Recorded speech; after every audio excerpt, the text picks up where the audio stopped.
Hay un solo cuerpo y un solo espíritu, así como también fueron llamados a una sola esperanza, un solo Señor, una sola fe, un solo bautismo, un solo Dios y Padre de todos, que está sobre todos y por medio de todos y en todos. Pero a cada uno de nosotros se nos ha dado gracia en la medida en que Cristo ha repartido los dones. Por esto dice: cuando ascendió a lo alto, se llevó consigo a los cautivos y dio dones a los hombres. ¿Qué quiere decir eso de que ascendió, sino que también descendió a las partes bajas, o sea, a la tierra? El que descendió es el mismo que ascendió por encima de todos los cielos para llenarlo todo. Él mismo constituyó a unos apóstoles, a otros profetas, a otros evangelistas y a otros pastores y maestros, a fin de capacitar al pueblo de Dios para la obra de servicio, para edificar el cuerpo de Cristo. De este modo, todos llegaremos a la unidad de la fe y del conocimiento del Hijo de Dios, a una humanidad perfecta que se conforme a la plena estatura de Cristo. Así ya no seremos niños, zarandeados por las olas y llevados de aquí para allá por todo viento de enseñanza y por la astucia y los artificios de quienes emplean artimañas engañosas. Más bien, al vivir la verdad con amor, creceremos hasta ser en todo como aquel que es la cabeza, es decir, Cristo. Por su acción, todo el cuerpo crece y se edifica en amor, sostenido y ajustado por todos los ligamentos, según la actividad propia de cada miembro. Hermanos, esta es palabra de Dios. Gracias. Hoy estamos celebrando los 15 años de la plantación de esta iglesia. Los primeros años fueron toda una aventura. ¿Se acuerdan los que estuvieron ahí? Todo se hacía por primera vez. Todo era un aprendizaje. Todo era un desafío. Tuvimos que tomar muchas decisiones. ¿Qué tipo de iglesia queríamos ser? ¿Cómo adoraríamos? ¿Cómo serían nuestros cultos? ¿Cómo enseñaríamos? ¿A qué personas o a qué tipo de personas de la comuna queríamos alcanzar? Obviamente queríamos alcanzar a todos, pero ¿cuál sería nuestro grupo objetivo? Éramos como niños aprendiendo a caminar. Pasos lentos, a veces torpes, pero llenos de alegría. Había emoción, había belleza. Ahora, 15 años después, ya no somos una iglesia niña. Somos una comunidad joven que se encamina hacia su madurez.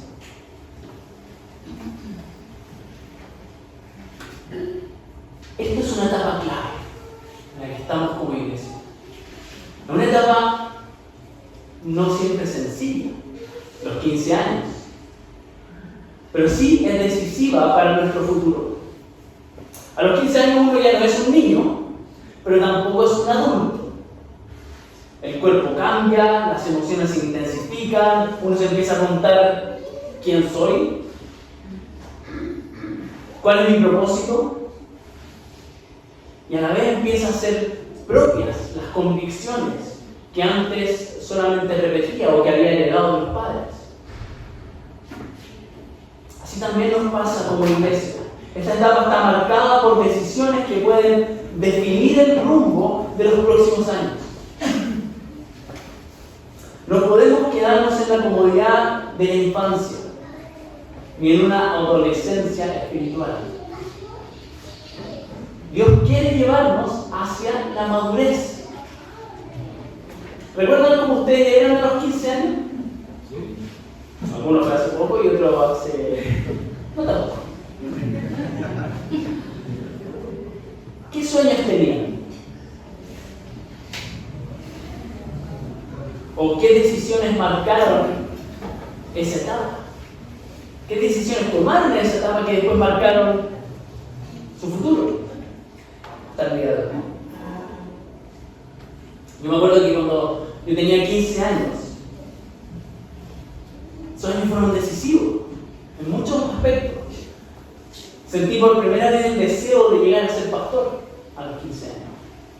A los 15 años me confirmé, como algo que va a ocurrir con varios acá, algunas semanas más. A los 15 años tomé mis primeros cursos bíblicos y comencé obligado a enseñar a otros de la Biblia. Obligado porque no había quien más enseñara. No fue perfecto. Oh, cuántos errores cometí. Pero fue una etapa que le dio dirección a mi vida. Cumplir 15 años como iglesia no es solo motivo de celebración y de luces y de globos, ¿cierto? Es también una invitación de Dios a que seamos una iglesia firme y madura, como la que Pablo quería que los efesios fueran. Allí en su carta a los efesios, Pablo nos muestra que el camino hacia esa madurez es también un camino que nosotros estamos llamados a recorrer como comunidad.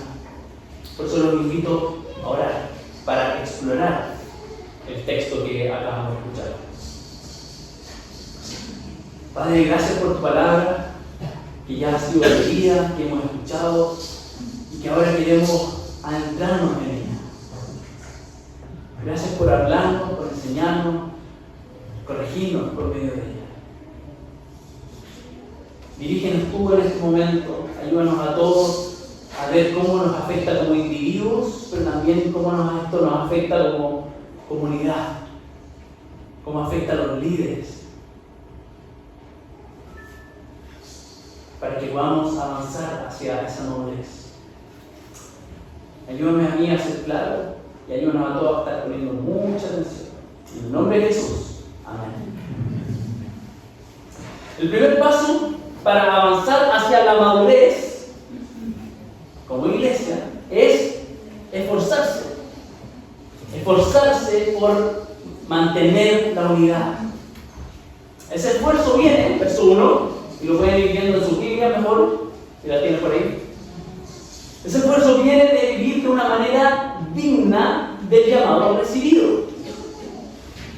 Dios nos ha rescatado de la muerte espiritual, nos ha rescatado de la esclavitud, nos ha rescatado de la naturaleza corrompida y nos ha llamado a una vida nueva, libre, transformada, una vida que refleje el carácter de nuestro Salvador, de nuestro Redentor, de Cristo Redentor. Vivir de forma digna es más que solo portarse bien. Es vivir a la altura de las buenas noticias que nos han alcanzado. Es vivir a la altura de que hemos sido redimidos por el Cristo Redentor. No es casualidad que nuestra iglesia se llama así. Y esa nueva vida que Él nos ha regalado no se vive en solitario. Se refleja principalmente en la manera en que nos relacionamos unos con otros, que nos relacionamos como iglesia. Miren el verso 2. Llamamiento digno, digno del llamamiento. ¿Cómo se refleja eso? Viviendo con humildad, siendo humildes, siendo amables unos con otros, teniendo paciencia, tolerando a otros. Pablo bien sabe lo difícil que pueden ser las relaciones humanas, especialmente dentro de una comunidad tan diversa como la iglesia. Miren a su alrededor, no somos todos iguales, ¿cierto? Distintas procedencias, distintas historias, distintas edades, distintos niveles socioeconómicos, distintas posturas políticas. O sea, esta es la fórmula para el desastre. Pablo sabe la bomba que podría explotar.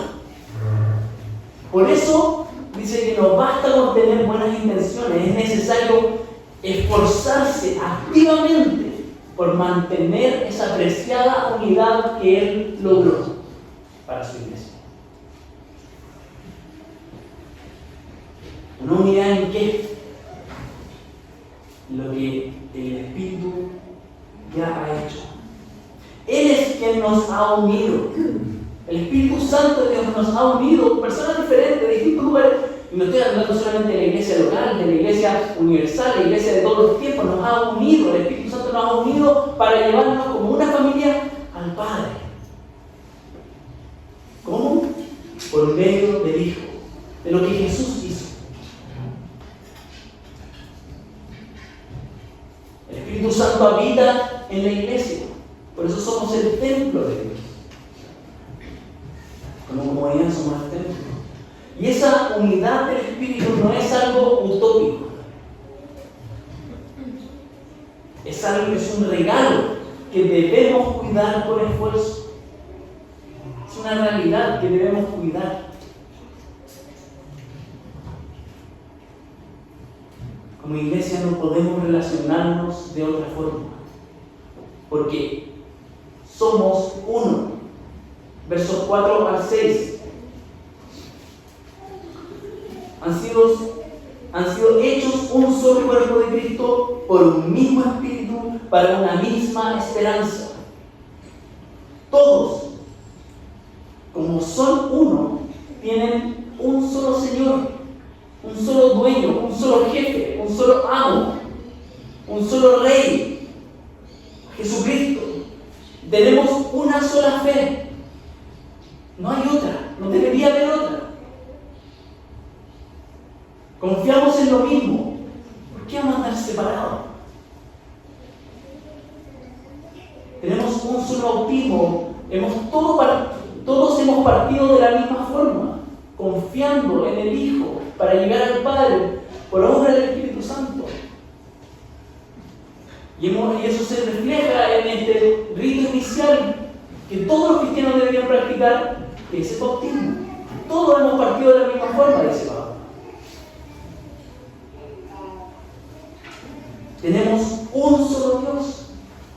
Todos tenemos el mismo Dios.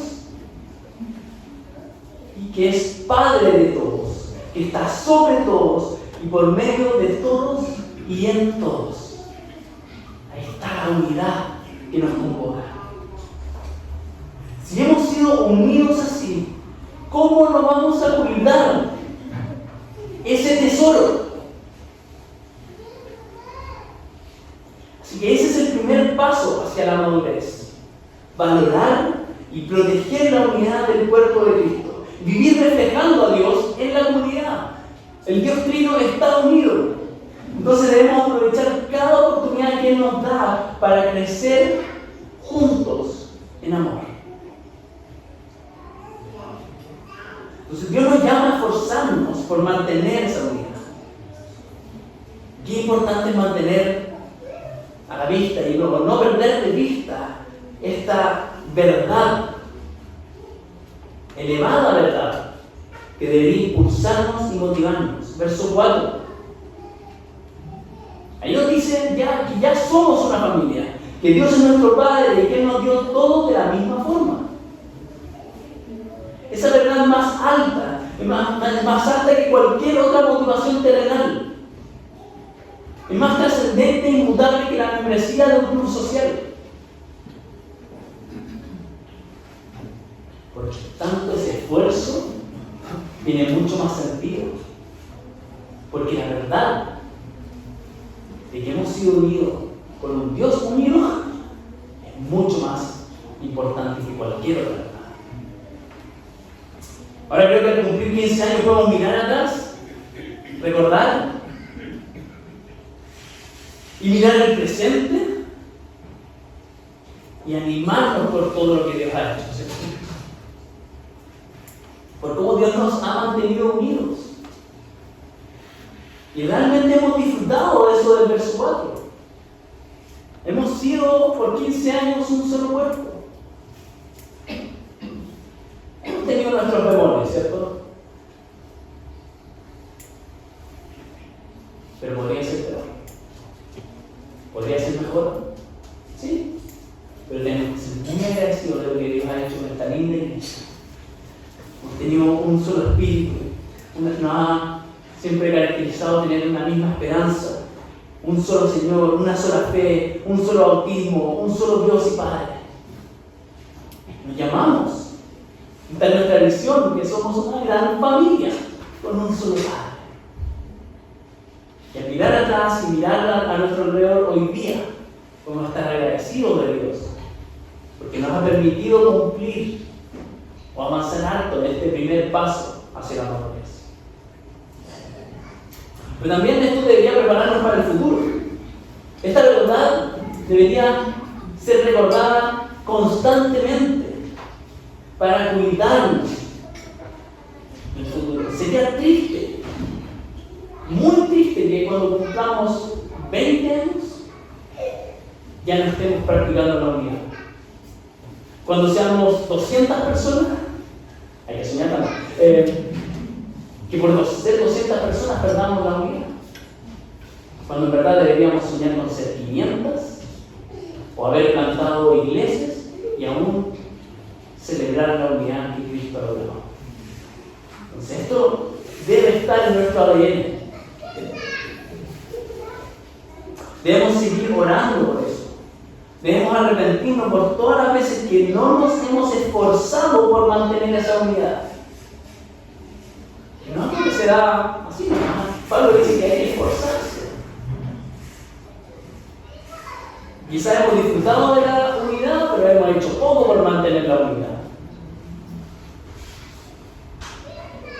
Quizás hemos hecho algo que la rompe. Ahora, ese esfuerzo también debería verse en acciones como la del verso 2, y voy a hablar un poco atrás, pero no verlo después. Verso 2. Acciones. Piensa en a quién debes soportar. No lo mires. No me viene a mí tampoco, ¿cierto? Soportar a otros. Tolerar a otros. A esos que son diferentes, que piensan diferente, que hablan diferente, que se visten diferente. O que son no tan maduros como yo. O a esos que se creen tan elevados y tan maduros. También hay que soportarlos. Hay instancias para corregirnos amorosamente, pero muchas veces, antes de corregir al otro, es mejor callar. O mira a tu alrededor. Ahora se puede mirar. ¿Con quién debo ser amable? Algo que ha caracterizado esta iglesia es ser amable con quienes nos visitan por primera vez. Recibirlos bien, recibirlos con alegría, con cariño. O ser amables con los que necesitan ayuda de algún tipo. Creo que sobre todo debemos reflexionar en cómo ser más humildes frente a otros. No solamente bajando el moño muchas veces, sino que debemos admirar más al otro. Practicar la humildad en una congregación significa muchas veces admirar, ver al otro como superior. Aunque sus títulos, su experiencia, su educación, lo que sea, nos haga pensar que no es digno de eso, la Biblia nos dice que todos somos dignos. Somos creados a la imagen de Dios. Vamos a ver más adelante que todos tenemos habilidades, dones dados por Dios. Por tanto, tenemos que hacer el esfuerzo de mirar al otro y decir, el otro es valioso y es más importante que yo. Debo practicar la humildad. Y así estaremos dando el primer paso hacia la madurez. El segundo paso para avanzar hacia la madurez, es trabajar por el crecimiento. Avanzar como iglesia no solo requiere unidad, sino también un compromiso activo con el crecimiento. Y este trabajo no es tarea de unos pocos, sino que es trabajo de todos. Miren lo que dice Pablo en el verso 7. Que a cada uno se le ha dado un don, un regalo de Cristo para beneficio de la comunidad. No hay creyentes sin propósito. Todos han recibido algo para aportar. ¿Aportar para qué? Verso 12. Para la obra de servicio para edificar el cuerpo de Cristo, para edificar el templo de Dios. No un lugar físico, estamos hablando de la comunidad misma. Es decir, cada persona en la iglesia tiene las herramientas, tiene las habilidades y la responsabilidad de servir, de fortalecer, de animar y de formar a otros. Como un edificio que se levanta piedra sobre piedra, o como un cuerpo se desarrolla, o todos sus miembros se desarrollan. No crece solo la mano, ¿cierto? Bueno, en la adolescencia se pasa que los jóvenes que le crecen las piernas nomás, o solo los brazos, pero al final va todo en eso. Así la iglesia crece hacia la madurez. Pero Cristo no solamente reparte dones a todos, también establece roles específicos en su cuerpo para ayudar a que ese crecimiento ocurra. Miren el verso 11. Él nombró a algunos apóstoles, a otros profetas, a otros evangelistas y a otros pastores y maestros. Estos líderes no están para hacer todo el trabajo, sino, verso 12, aparece ahí de nuevo, esos líderes están ahí para capacitar al pueblo de Dios, para entrenarlos, para animar, para fortalecer esas convicciones, para ayudar a que otros usen sus dones con sabiduría y amor. La tarea de los líderes, que Pablo describe ahí, es mostrar más a Cristo, para que toda la comunidad sea moldeada por Cristo. Si yo pudiera poner la cara de Jesús acá y decir, mírenlo, imítenlo a Él, ese es mi trabajo como pastor. Mírenlo a Él para que al momento de servir sirvan como Cristo, para el momento de corregir a otros, corrijan como Cristo, para el momento de animar a otros, lo hagan como Cristo, para el momento de perdonar, perdonen como Él perdonó. Miren a Cristo, esa es la labor de los líderes. Si lo pensamos en términos deportivos, los que juegan el partido son los creyentes. Todos nosotros, ¿cierto? Todos jugamos el partido. A quienes Dios les ha dado diversos dones. Y los pastores, maestros y líderes son como los entrenadores, los preparadores físicos, los metodólogos o los fisioterapeutas, que ayudan a cada jugador a cumplir su función dentro del campo. Así el cuerpo crece, así avanzamos hacia la madurez. Por eso los invito a reflexionar, a investigar en sí mismos, en su historia. ¿Qué dones te ha dado Dios? ¿Qué habilidades, qué recursos, qué intereses, qué pasiones te ha dado Dios para el beneficio de su iglesia?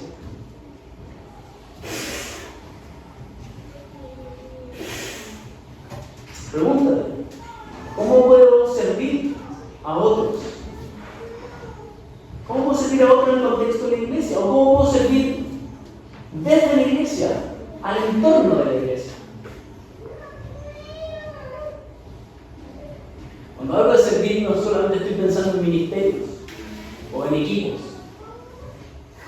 Son cosas que necesitamos, ¿cierto? Varias veces hemos dado el aviso de necesitamos más personas que pongan la silla. Ahora estamos con el llamado a necesitamos más personas que reciban a otros en la bienvenida y que lo hagan con alegría, y un ministerio importantísimo.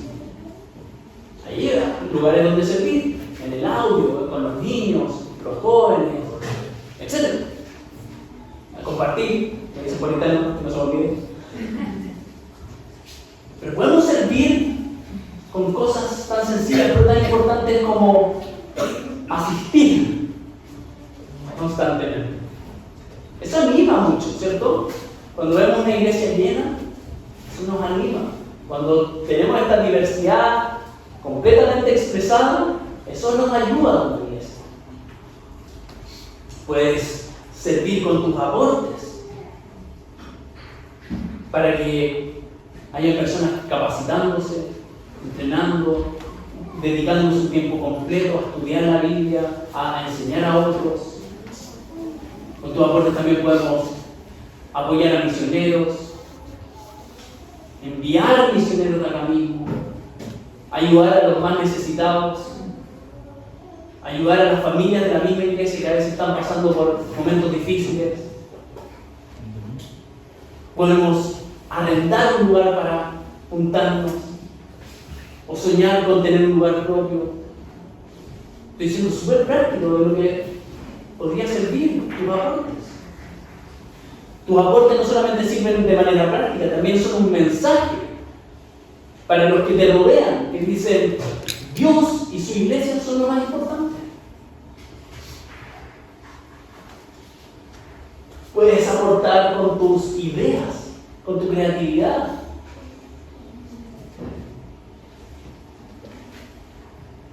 Con tu trabajo, tu servicio práctico.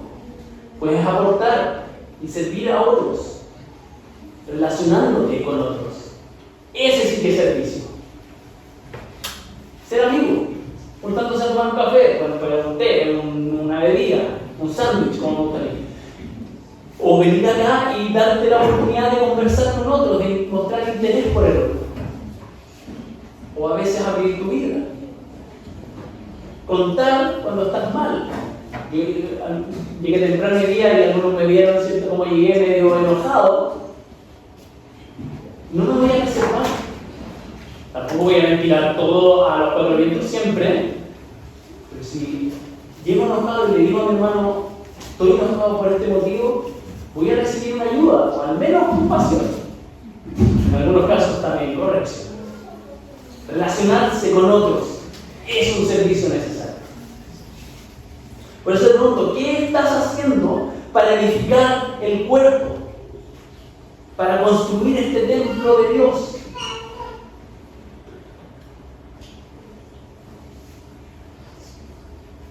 Pero quizás Dios te está llamando o te ha llamado a tener una función especial de capacitar a otros. Como ese es el llamado que yo recibí a los 15 años. La pregunta es cómo responder. ¿Voy a hacerlo yo solo? Y si me está llamando a ser un líder, pero prefiero no serlo. ¿O vas a responder por amor a la iglesia? Con un sí, Señor, soy débil, pero tú eres fuerte. Y esa respuesta de sí, Señor, te va a llevar a capacitarte o a arriesgarte. Hermanos, Dios nos ha dado tantos dones, tantas herramientas, tantas personalidades y habilidades diferentes con las que podemos trabajar para la edificación de la iglesia. Y no hablo de levantar la institución. Este es siempre algo que me enoja conmigo mismo. De que esté la tentación de que la iglesia funcione, de que no me miren mal los otros pastores porque echan a perder la iglesia. No estamos aquí para eso. No estamos para que el club social siga funcionando. Estamos por un motivo mucho mayor, que es levantar el edificio de Cristo, hacer crecer el cuerpo de Cristo. Esa es una motivación mucho más. Para cuando nos esforzamos por la unidad y trabajamos activamente por el crecimiento del cuerpo, entonces vamos a estar avanzando hacia el gran objetivo: alcanzar la madurez de Cristo. Alcanzar una madurez como iglesia que refleje a Cristo. Pablo lo dice claramente en el verso 13. Y lo voy a leer un parafraseo, ¿verdad? De este modo, cumpliendo los dos primeros pasos, todos llegaremos a la unidad en nuestra fe y en el conocimiento del Hijo de Dios, y seremos maduros. Es decir, llegaremos a la plena y completa medida de Cristo, a la estatura de Cristo. si nos esforzamos en la unidad y trabajamos por el crecimiento del cuerpo de Cristo, entonces vamos a crecer para parecernos, para tener la estatura de Cristo.